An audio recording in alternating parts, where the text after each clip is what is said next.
23 જુલાઈ દમણ ગંગા નદીમાં અચાનક પાણીનો પ્રવાહ વધતા દમણમાં ભારે તારાજી સર્જાઈ હતી અને ઘરો અને દુકાનોને નુકસાન પહોંચ્યું હતું, જ્યારે સૌથી વધુ અસર માછીમારો પર પડી।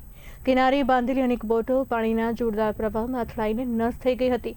પૂરગ્રસ્ત વિસ્તારોની મુલાકાતે વિવિધ રાજકીય આગેવાનો પહોંચ્યા હતા અને આશ્વાસન આપ્યું હતું।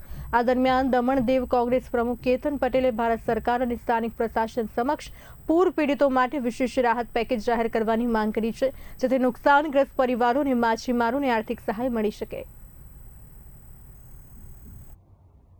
દમણમાં ભારે વરસાદના કારણે ઘણું નુકસાન થયું છે। ખાસ કરી રહેવાસીઓ તેમજ આપણા ઉદ્યોગપતિ અને નાના મોટા જે ધંધાકીય લોકો હતા એને ઘણું બધું નુકસાન થયું છે।